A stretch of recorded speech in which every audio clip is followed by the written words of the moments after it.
This is Darth Matthew, host of the Star Wars Generations and Superhero Ethics podcast, and I find your lack of membership disturbing. You can free yourself from the ads of those rebel scum by going to theethicalpanda.com and clicking join for $5 a month, $55 a year. No more ads, only the episodes, just as the Emperor intended.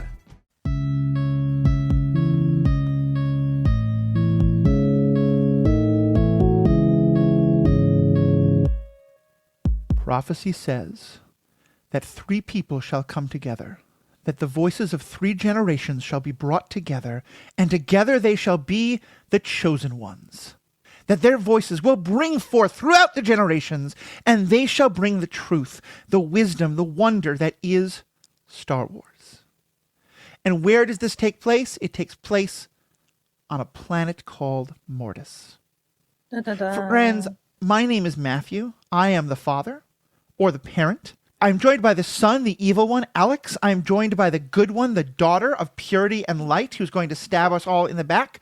Today we have the Mortis 3. We are here to talk to you about the Mortis arc, and I'm just waiting for one of the two of them to interrupt me so I can stop these shenanigans and start actually I thought it was kind of a nice monologue, but since you clearly needed to be interrupted. Well, I haven't seen these episodes in a minute. It was really fun to watch them again. Yeah. I rewatch these episodes regularly.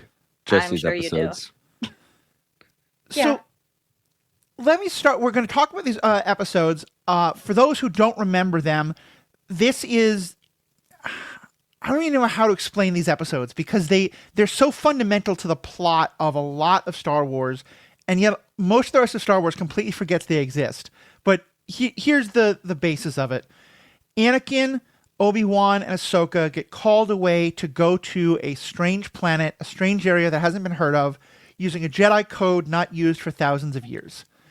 They get there, they find out that they're also supposed to meet Rex and his Star Destroyer, but there's a weird signal thing where they're not seeing each other. They're kind of brought into this other world where it's just very rich in the Force, and they meet three Force beings who name themselves the father, who kind of represents balance, the daughter, who is kind of like a glowing, the closest thing I've seen to an anime character or a JRPG character in Star Wars, and she represents the light side, and then the son, who looks an awful lot like what the Grand Inquisitor will look like, and that race of people that we also saw in Attack of the Clones, and Revenge of the Sith. Yeah.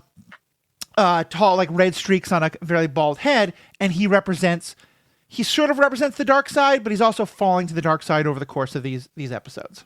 Mm-hmm. We learn that the father is dying, and the father wants to test Anakin to find out if he truly is the chosen one, and if he is, he wants Anakin to replace him and hold balance in the Force by keeping the son and the daughter kind of in balance with each other.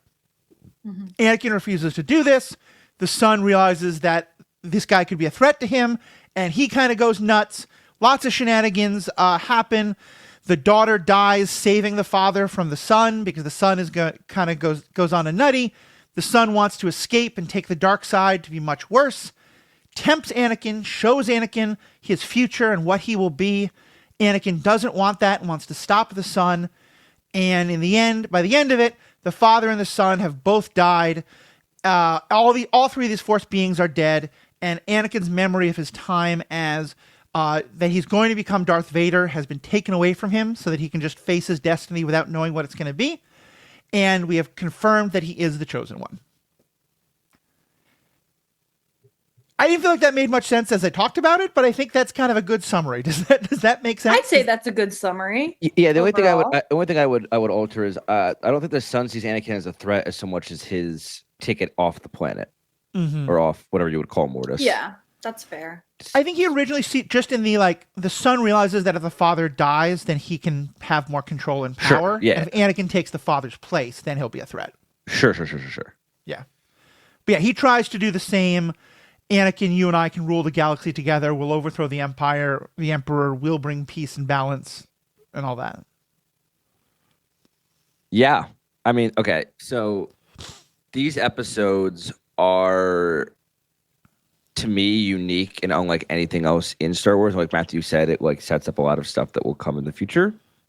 But they're archetypes basically, and I mean, like, you know, the sun representing the dark side. It's not only just like the evil of the dark side, but it's all the insecurities, all of the fear, all the confusion and anxiety. I think that wraps up into one character and shows like you see a lot of that complexity that you sometimes see in Anakin's character and other Sith, and you kind of put them all together. You can see, you know, a broken person that creates, you know, the son and a lust for power, and the daughter is this pure virtuous individual who like supposed to represent the good, but like her downfall is she's too trusting and she's too sure of herself, which is why the Jedi fell.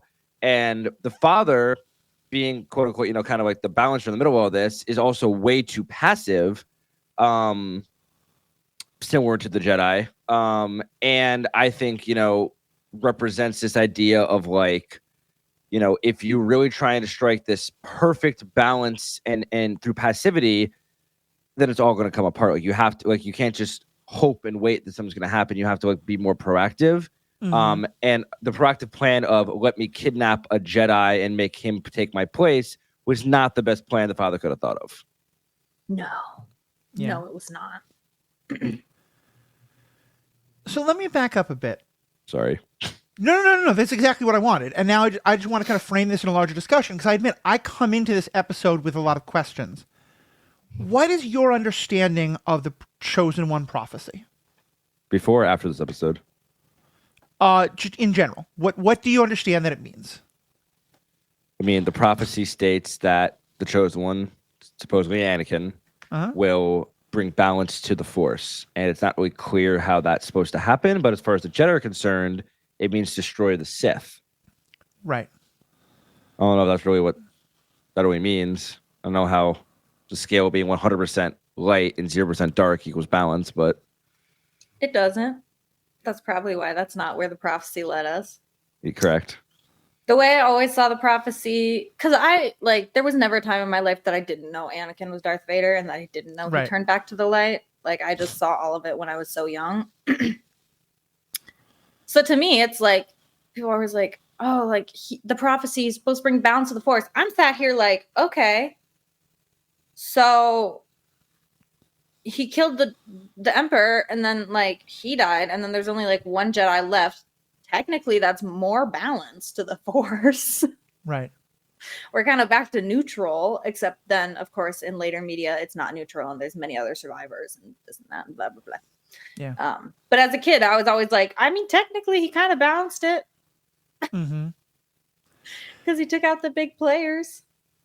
Yeah, so it's part of why I start with it, because I've always been very confused by it. And frankly, I think it is something that Star Wars hasn't really properly resolved. And I find it somewhat frustrating. And there's a moment in watching these episodes where I think they're actually resolving it, and then they kind of go away from it. Well, I'll get to that, but I want to just frame it to begin with. Because, yeah, I've heard two different theories. First of all, I kind of had a thinking kind of like what you were thinking, Erin, especially when what understanding was that there are two Sith, Vader and the Emperor, and only two Jedi, Obi-Wan and Luke, or kind of Yoda and Luke, because then Obi-Wan dies, or, you know, whatever it is. So it's kind of like, okay, so that is sort of balanced, like there's 2 and 2, or there were 2 and 2 after Order 66, and then Luke comes along and throws the balance off. I don't know. And so I've always wondered, like, what does it mean to have the Sith? If the Sith are fully destroyed, is that balance, or is that the light side going too much? And there is another way of looking at it, as I understand it, that I don't think has ever been brought into the canon, but was very much a part of a lot of the Legends books, particularly Darth Plagueis. And when this show was written, those were still considered canon. And its argument is that there's always been a light side and there's always been a dark side, but that the dark side often the light side wants to work with the Force. The dark side wants to take control of the Force and manipulate it and change it. Mm-hmm. And that particularly Palpatine and Plagueis had been very good at that, and that's what they started that led to all of these problems. And so that in theory, by killing the Emperor and wiping out this version of the Sith, that in that way we're going to bring balance to the Force. And yeah, I feel like these episodes kind of fit both of those theories depending on how you look at them. And I love them, and I think they're so good, but they bring up for me all this frustration of, I don't know what the damn prophecy is actually supposed to mean, and I don't know if it came true or not. True. Especially since Palpatine does come back. Like, what does that mean for the prophecy? This is a deeper philosophical conversation. I'm just going to have my quick point to respond to that, I think, is that in my mind, the way that the Star Wars canon rectifies the prophecy being fulfilled is that the way it was, I read this somewhere, that basically, like, you know, the Sith constantly destroy each other. And when Rey eventually defeats Palpatine, everyone can have their opinions on Rey and Palpatine and all these things in episode 9, but Palpatine's own lightning is simply redirected back towards him. And so he eventually basically destroys himself. And so that breaks the cycle of the Sith and thus prevents, like, I don't know, prevents his spirit from continuing the way that they were describing in episode 9. I feel like that's a whole discussion for another episode, but I would like to talk about that in the future. Because I've read a lot of weird theories about, like, the breaking of the Sith cycle and how that supposedly created more balance, but there's too much to get into. Yeah. But again, that's not then Anakin being the chosen one.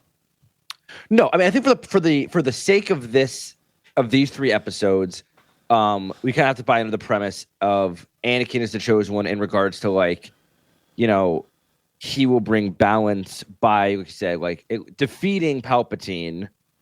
At least at this point, there's no episode 7, 8, 9. There's only episode 6, and so the Star Wars canon we have at this time is Palpatine is killed by Anakin, also destroying himself, eventually destroying all of the Sith in the process.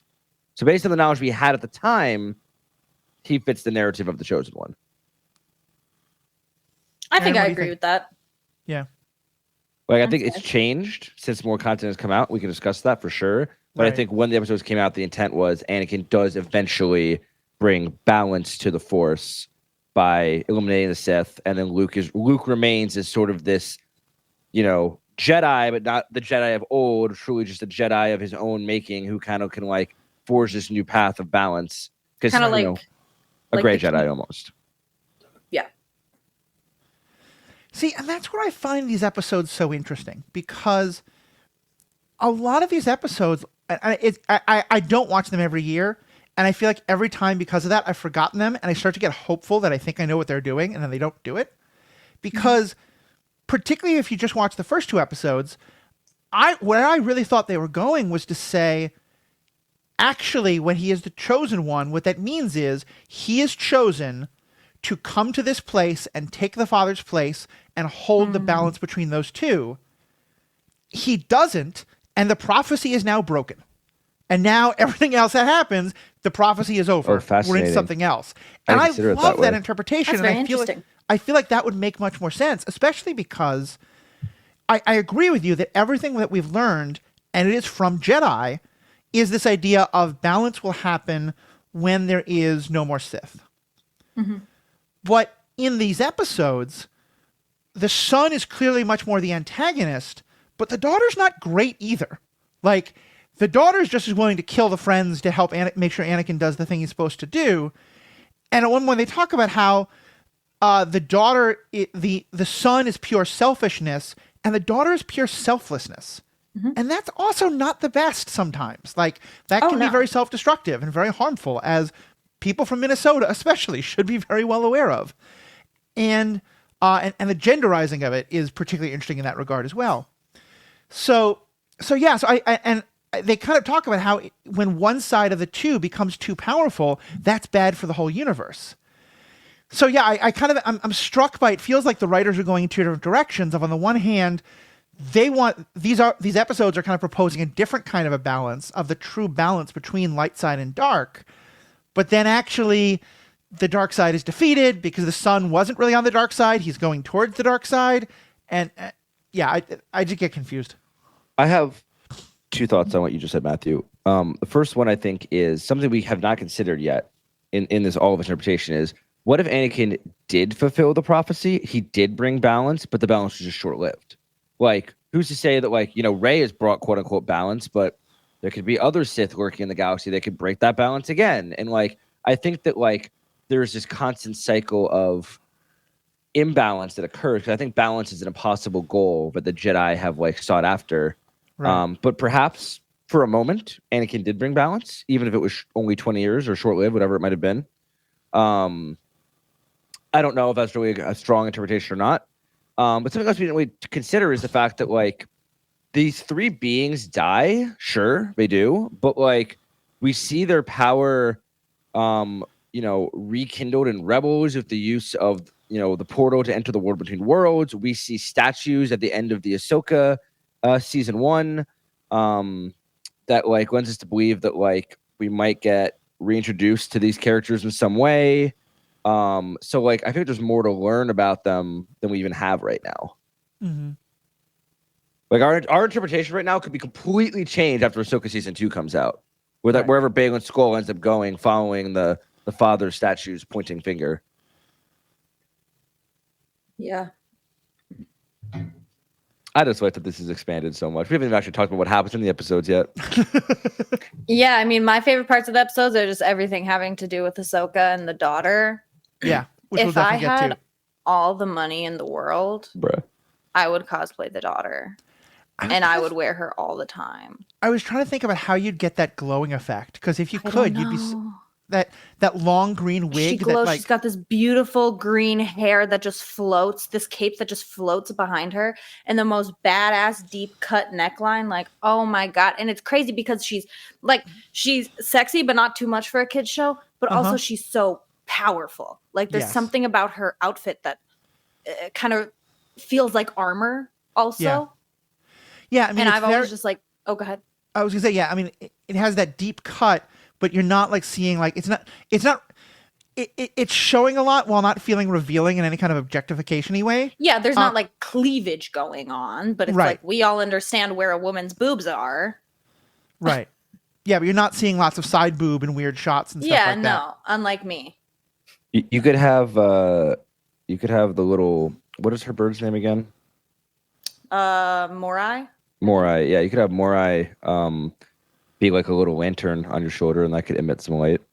That would be cute. Again, money. True. Another thing, while we're on me, in these episodes, both Obi-Wan and Ahsoka have these like Force dreams, and Obi-Wan, he sees Qui-Gon come to him and say like, oh, like, you trained him, Anakin, blah, blah, blah. Like, you'll find out he's really the chosen one. And Obi-Wan's like, what if he's not? And Qui-Gon's like, then you got a big fucking problem because he's really powerful and you have to do something about it. Because if he's not going to bring balance, that's not good.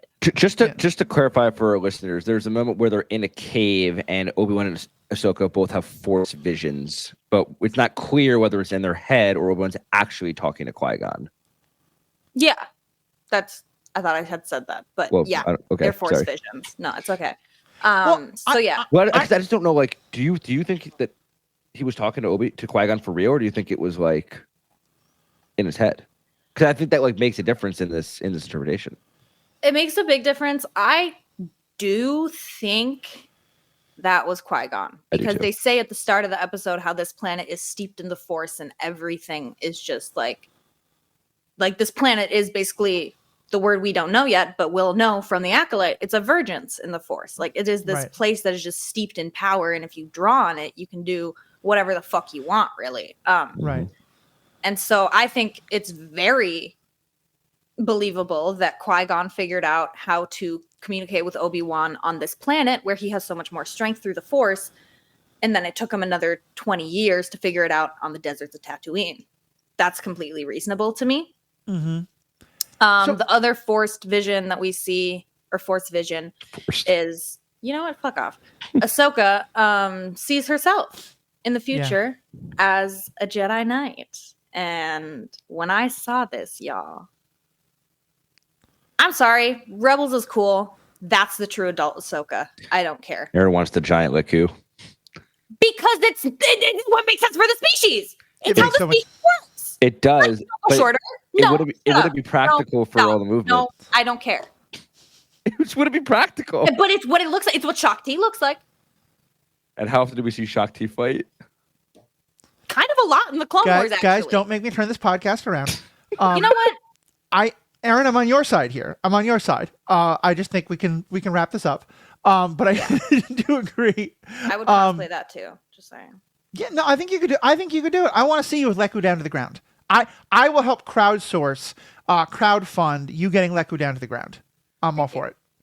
But to your point on that, Erin, it's what Ahsoka says to herself, which is interesting to me, in that like she was like, there's a wildness to you, like your master has like sowed basically the seeds of the dark side in you, and you have to be careful. And I mean, you see Ahsoka, battle demons, and you have to wonder when she makes the choice to leave the Jedi Order if that vision had not like haunted her for a long time, because she chose to reject the Jedi Order. And like if she had stayed in the Order when Anakin turned, who knows what Ahsoka would have done? Who knows what could have turned out, and how different the events of the galaxy would have been if Ahsoka Tano was not on the side of the rebellion when push came to shove. Yeah. Well, let me back up though some, because I'm not sure I accept the premise you two were working with. Oh. Because I kind of have another idea about how maybe all this prophecy stuff may be, which is that, as we said, the Jedi are doing their best to interpret the prophecy. And I think we're kind of coming from a place of, but the Father, the Daughter, the Son, they know the real truth. I don't know if they do. I wonder if they're still just as full of shit as everybody else. But where I'm going with that is because we know that you talked about how Ahsoka and Obi-Wan have these Force visions. We didn't talk about a third person who has visions. Anakin has visions of his mother. Now, what we learn is that those are like Force hallucinations or whatever being controlled by the Son. Yeah. So I'm not sure that the ones that Ahsoka and Obi-Wan are seeing aren't also being controlled to some extent by the father and the daughter. So my interpretation of Anakin's vision in that instance was always that it wasn't actually a Force vision at all. It was just the Son straight up like changing his form. Yeah. To be his mother and try and like lure him in, which is why to me, I don't know, like, when they're in the cave, like we never see the daughter, the father, like in that space with them. So I always assume that like it was a vision. Again, either it was actually Qui-Gon himself or Obi-Wan's own insecurities, right, attacking himself. That's how I interpreted it, at least. Yeah, no, that's fair. Yeah, I would say I interpreted it similarly. That like the Son, when he directly was in the room with Anakin, he could like show him the future, or he could like have this like fake hallucination. And the thing that like really brings me to that conclusion is that what future Ahsoka and what Qui-Gon say is the truth, and they're right. Right. And I don't know that the father and the daughter knew that or thought that. Well, as I think, like you kind of said, they're a little bit in their own shit. They're kind of in their own head about like, well, this is what happens on our planet, and this is what matters. Like, obviously, Anakin needs to come here and like help these people, so we're gonna like pull some strings. But then why would they be like, oh, you need to take Anakin away from here, or oh, you need to like run away from him? That just doesn't line up in my head. So that's how I've rationalized it. I mean, think that does make sense. Say always in motion, the future is. Very true. It can be changing. I also, though, just think, I mean, the Son does know the future. The Son knows not only a vague, like, Anakin will fall to the dark side, but, like, he shows Anakin visions of, like, him choking Padme.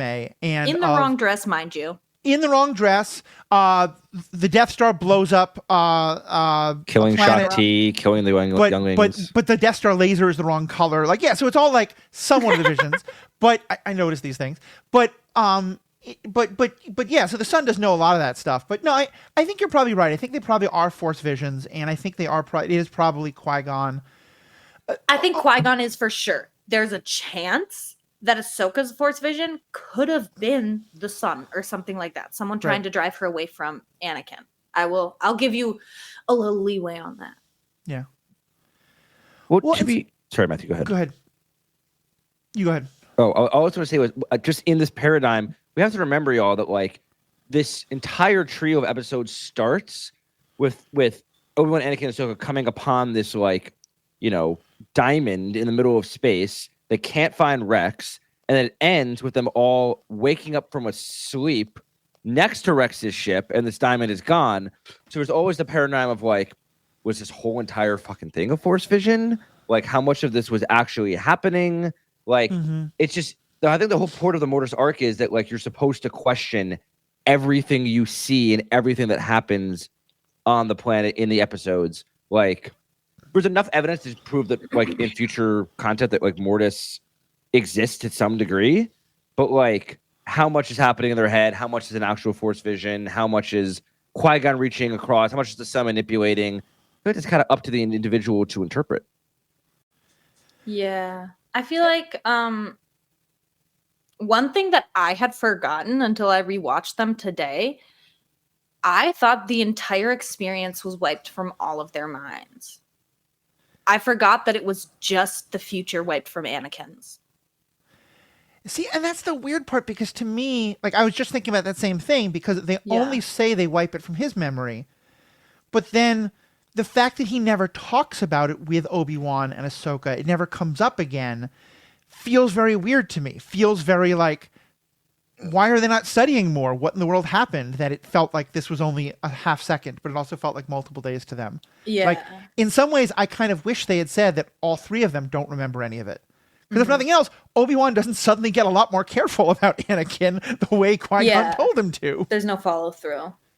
The one connection, though, is that, and Erin, I'm going to defer to you on this because I think you know it far better than either of the two of us, but my understanding is that the one real lasting effect we get is that, for those who haven't seen it, at one point, Ahsoka is almost killed, and she's dying, and the daughter is also dying. And that to sustain Ahsoka's life, the last thing the daughter does is give part of her life essence to Ahsoka. And that to some extent, Ahsoka then becomes a living a living embodiment of the light side of the Force, in part expressed through the fact that the owl that was so connected to the daughter keeps showing up with Ahsoka in Rebels and things like that going forward. Did we even see the owl in these episodes? Well, because I think the owl is just connected to the daughter because they have the same coloring. And it's thought that the owl is some sort of reincarnation of the daughter. I don't think Morai is in these episodes. Well, because Ahsoka does say to Ezra and Rebels that like Morai saved my life once, or like say like so like with the I think that is the assumption you're like what Erin's saying is that Morai is indeed like whatever essence of the daughter's kind of left is in that owl. But like, it also went into Ahsoka. That's what made her come back to life. Yeah. Well, my only point being so that to me that speaks against the idea that it's just a Force vision, because that's a lasting repercussion of this that happens. That makes sense. But you're right. There is nothing like that for Anakin or for Ahsoka or for Obi-Wan. Yeah. Well, go ahead. I was going to say, can we, for a second, I just want to like acknowledge that like the actual planet itself is fascinating to me, just because like, every day, like during the day, things grow and grow and grow, and then they slowly die as night falls, and the planet's basically toxic at night, and you have to be like indoors or in a cave or something to escape that. And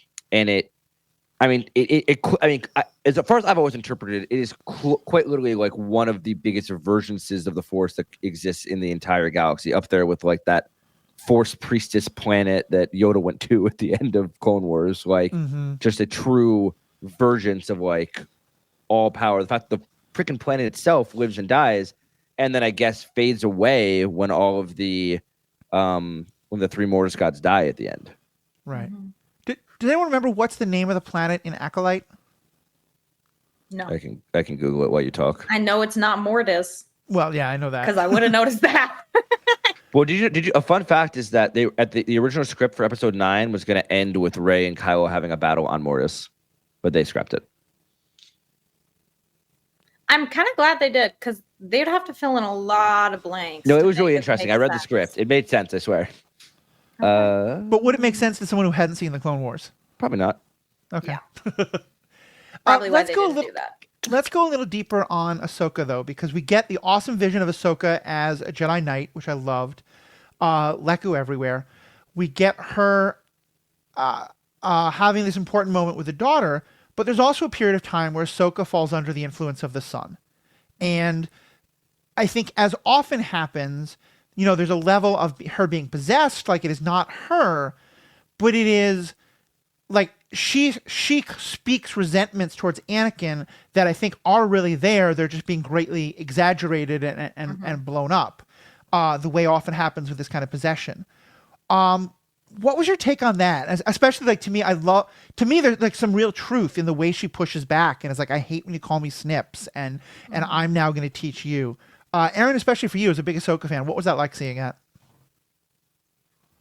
That episode, just like, I feel like it was a game changer for me. I just like the idea that people could be possessed in Star Wars, and the fact that she was dead. I also, anytime that Ahsoka almost dies, I would say to myself, I'm done with this fucking show. If she dies, I'm done with this fucking show. I'm not watching it anymore. That's fair. Because fuck it. And when she left the Order, stopped watching it for a couple of years. Yeah, that's fair. Also because the show ended. But yeah, it's very interesting. I think especially the Snips thing is grounded in truth. Like I think she kind of does hate that because it is demeaning. And yeah, it might have been cute and loving, when she still called him Sky Guy and she's wearing a tube top as a 12-year-old, which is still fucked up, but yeah.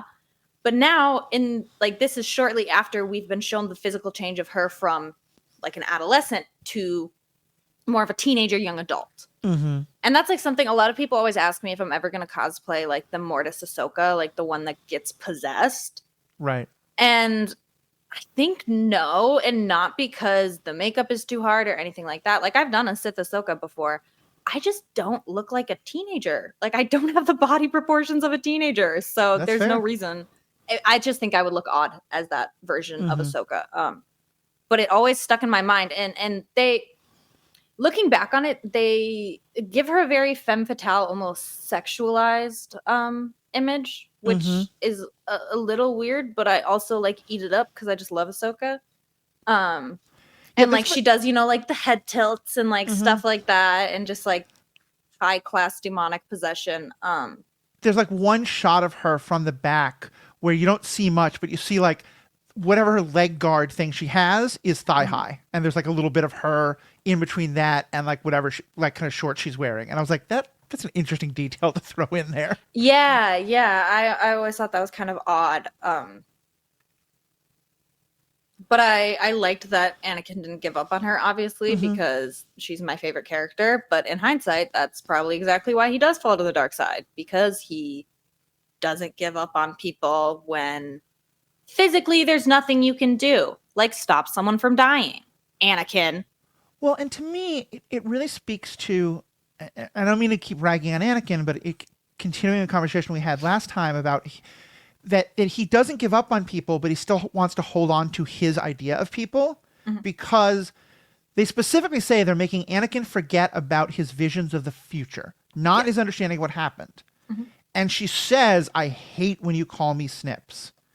And we see him when she's back, one of the first things he says is, welcome back, Snips.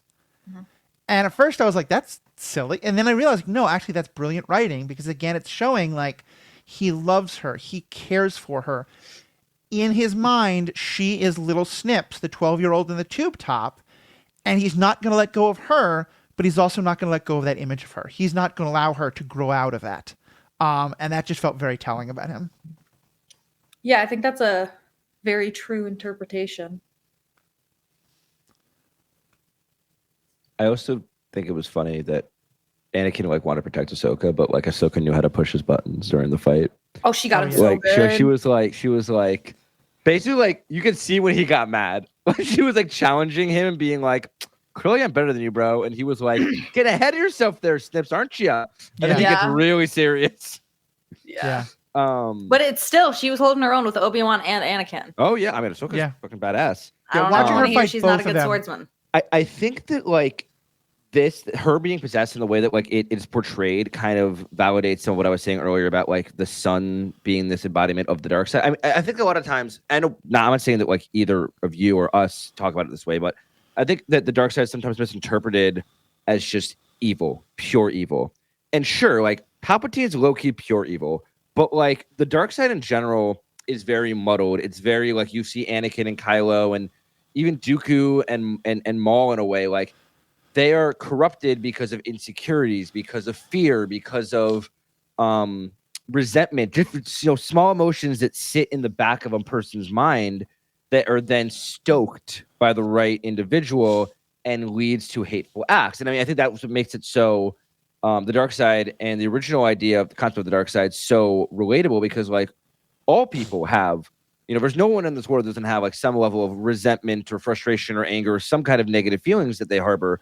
And it's about like learning to control them, accept them, work through them in a positive way and in a productive way. And we see obviously like that doesn't happen for certain people, but I think that like the son represents all of those things. And like when he bites into Ahsoka, when he shows Anakin that force vision, when he's at the bottom of the volcano, it's stoking all of those fears. It's Anakin's fear of failure, of letting down his friends, of destroying everything he loves. It's Ahsoka's insecurities, resentments towards Anakin and towards her own growth, and it's stoking those things in an accelerated way. And to me, it shows how the dark side works in a very quick way, which I think is part of the genius of the son's character. Because I never really saw the son as like a scary figure, but more as a tragic, like a child, basically, like a really angry teenager, an upset, resentful teenager who then has to live with his mistake of killing his own sister. And like in his rage, he was trying to like, rebel. And he thought he was doing what was right, and then ends up destroying what's most precious to him, which is always what happens when you act out on your anger and your rage. We see it happen with Anakin and pretty much everyone who falls to the dark side. Right. But it's just really interesting to me that like the archetypes of the dark side were so well represented in this arc in only 3 episodes. That's interesting because I do not feel that way about the son. Well, I mean, I think it just makes our like age difference kind of clear of like, I mean, you're only like 4 years older than me, maybe 3. Yeah. I don't know. But like just that difference in developmental level, like to me, like the son is evil, the daughter is good, the father is just like the in between. He's just like the guy that's there. I just feel like there's so much more depth to all of them. I agree now as an adult. Oh, yeah. I mean, as a kid, I'm sure I just thought like, yeah, bad, good, middle. But like as an adult, I'm like interpreting it as such a nuanced, like, that's why I love this episode much, because there is so much nuance to the daughter, the son, and the father. Well, and it's part of why I like the fact that the son keeps laughing every time Anakin assumes that this is like the granddaddy of the Sith, and I think, because to me, it's one of the things that I love so much about Last Jedi, that I love about some of the books, and that I think these episodes also speak to, is that the idea, people equate the Jedi are the light side and the Sith are the dark side, and that is not true.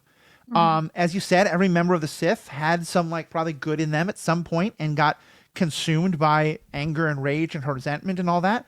And also, lots of members of the Jedi have fallen to the dark side in some ways. The line, only the Sith speak in absolutes, itself being an absolute, I've always thought is very intentional, of like, the Sith have driven the Jedi into some dark side thinking and stuff like that. And yeah, so I totally get where you're coming from there. And I think that, well, let me actually do this, because there's another topic I want to discuss, but I think perfectly grows out of this in terms of the dark side. Anakin's plot line, before he becomes like totally wrapped up with the son, with the father, they bring up something that has never been discussed before, but that I think is so relevant to his character, which is his guilt over the slaughter of the Tuskens after the death of his mother. And he has these visions of his mother, and he is both guilty that he couldn't save her. He says at one point that his experience is, I failed you, and I failed the Jedi, because he knows that what he did to the Tuskens was wrong. And I think this is the first time we've seen him acknowledge it, and I think it's the last as well, at least outside of books or things like that. And the father keeps trying to tell him, you've got to let go of your guilt in order to take my place. What did you think of that and all of how that played out? I mean, I think in life, that's generally a good lesson. Like, if you just let your guilt guide you, you're not going to get very far, and all your decisions are going to be guided by that. And while I don't think that's the only problem Anakin had, I do think, like, if he truly felt guilty, how he portrayed in this episode, and that just stuck with him constantly. And then you put on top of this, like, not only is this the lowest moment of my life, but the person I love the most saw it. and saw everything. And like, I can't imagine that guilt in a rational mind. So, and maybe if he had let go of that guilt, something could have been different. I don't know. But definitely we see like his emotion, his love for his mother, the hate for the Tuskens, the guilt over the whole situation really comes into play when it comes to his fall to the dark side. Mm-hmm. Yeah, I mean, I think that Anakin's guilt is the biggest driving factor. Not the biggest, one of the biggest driving factors to his fall to the dark side. And like something that Palpatine plays off of is Anakin feels guilty for the Tuskens. He feels guilty for letting his mother die. He feels guilty for leaving his mother in the first place. Like all of it. And like this guilt turns to that resentment and that anger. And being forced to face it, you see that he can't. Like Erin said, he fails to actually deal with it. Yeah. And, I think that like, something that, my therapist has said to me all the time is like resentment is like drinking poison and waiting for the other person to die. Yeah. And like the guilt that Anakin feels here, I mean, what he did was horrible. And there's nothing, he can do to change what he did. But in an outside scope, if we didn't know what Anakin's fate was, at this point, he has an opportunity as a Jedi to do a ton of good and to atone for his mistakes and try and live a better life. Like one mistake didn't have to necessarily define him, even though low-key it was kind of just like a mini genocide he committed. But like, I don't think you can put mini in front of the word genocide. Well, I mean, like, he killed one tribe, I guess. So not a genocide. I don't know how do you define a genocide? It was a senseless slaughter of a group of people. Okay, there you go. Senseless slaughter of So either way, like, he could have atoned to some level for that and lived with that and like moved forward with his life, but he chose to let it, eat at him and destroy him and led to, far more pain and hurt people. No, I think. Thank you. I'll be here all You week. should get a therapy license for that one. I know. I think you're both right, and at risk of further upsetting the therapy critic, I'm also going to quote my therapist. But this is also a concept I think you're hearing a lot, especially in activist circles and the like, that like guilt is useful if it leads to something. If it leads to accountability, if it leads to changed behavior in the future. But that guilt can also wind up being a way of like, oh, I hurt those other people and I feel bad about it. So it's still a way of like focusing on your own feelings instead of the feelings of those around you and like the damage that you caused and how do I deal with that damage that I caused. And yeah, so I really like your interpretation there, Alex, of like it's part of what drives him because it's the guilt means you have to try and do it better next time. So I couldn't save my mother, so I have to save my wife and my child. And also it's I am focused on myself and my own feelings about this instead of coming to peace with it. So yeah, I can try and do better in the future. See, y'all have really insightful stuff from your therapist. My therapist just always says, please don't fire me for this. Oh my God. And that's something I really don't want to hear. Yeah. But you haven't fired them yet, right? So like they're correct. She's still around. I do want to also support the idea we can fire our therapists. Let's all remember that. We can. And let's also take this moment. We're all in therapy. Yay, us guys. Therapy is good. Therapy is cool. No matter your age, no matter your gender, it's helpful. It is. Yay, therapy. I have to run soon, but I want to bring up one more thing before I go. And just the test. I want you to feel safe. You can walk. You don't need to run. The test that the father puts forward, to me, I think was very detrimental to Anakin. Because Anakin always kind of assumed he was a chosen one. Like people had told him that, but like I think this gave him like confirmation, almost like a green light of like he now knows he's the chosen one.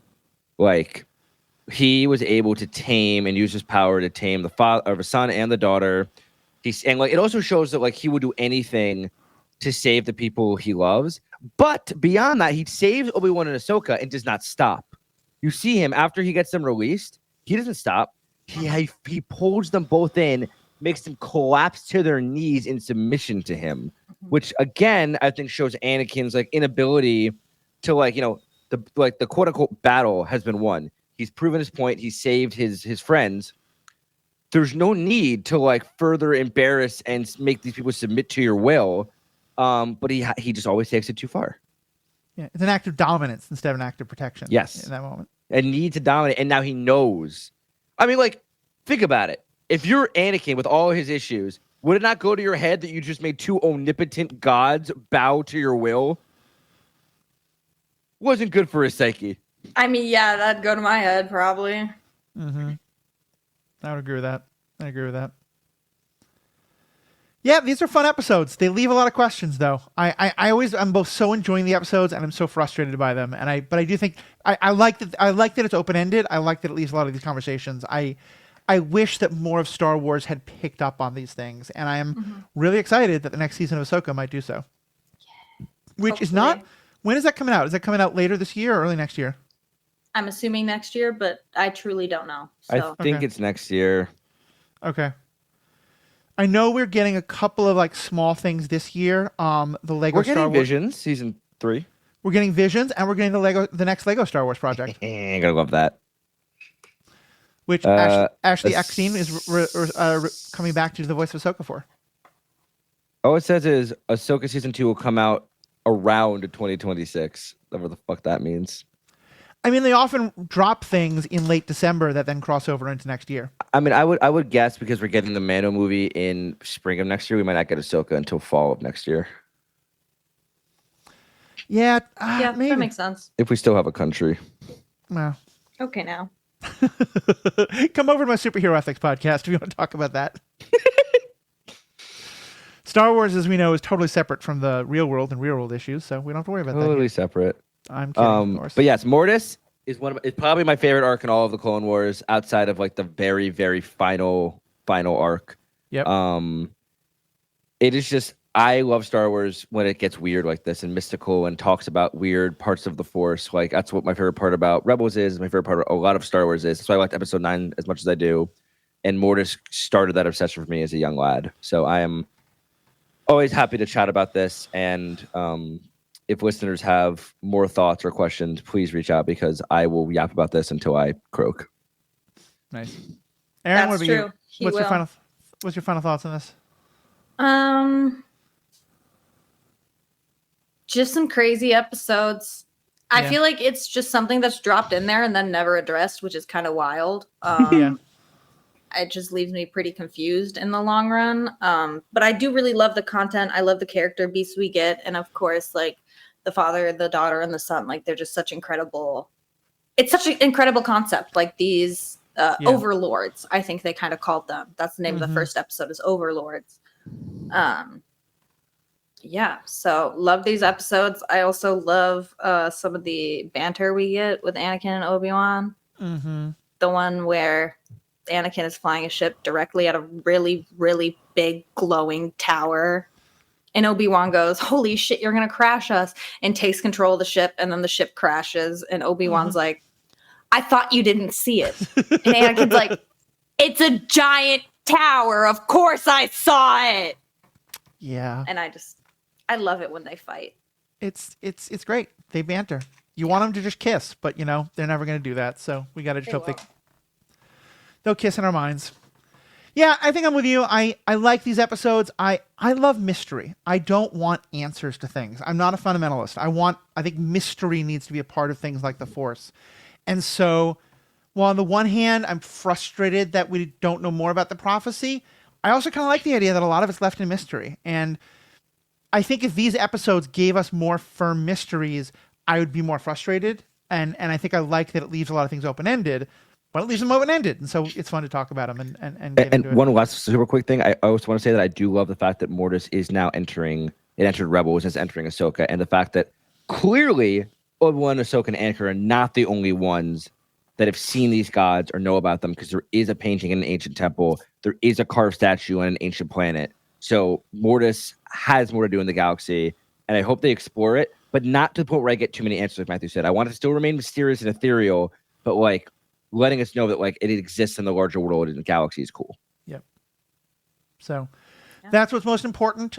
If someone wants to start a GoFundMe to create a daughter cosplay for Erin, please contact me. I will help solicit donations for that. I mean, you can also just hop over to my Ko-Fi if you like the way I look. I do too. I like to do cosplays that are a little bit spicy on Ko-Fi. So 18 plus only, but the link is in my Instagram bio. Also, it's just Lady Tano Creates on Ko-Fi. Check it out. I just did Rogue. Yeah, I don't have an official cosplay of Rogue yet, but I do have her up on Ko-Fi. So nice. Check it out. Now, I thought it was coffee because it's Kofi, and I thought it was because it's like buy someone a cup of coffee. I call it Ko-Fi. Okay. I have no idea. It's Kofi though. Yeah. So okay, Kofi. No GoFundMe's. It's a great way to support, and that money might be used to buy a cosplayer coffee, or it might be used to make her skin glow from the inside out so she can cosplay the daughter. I don't know how to do that, but you never know. A little bit of plutonium can go a long way. So, amen. Right? Amen. There are some cosplays you can never wear, and some cosplays you can only wear once. With that, stay classy, Mortis. He who surrenders hope surrenders life. Of course I saw the tower!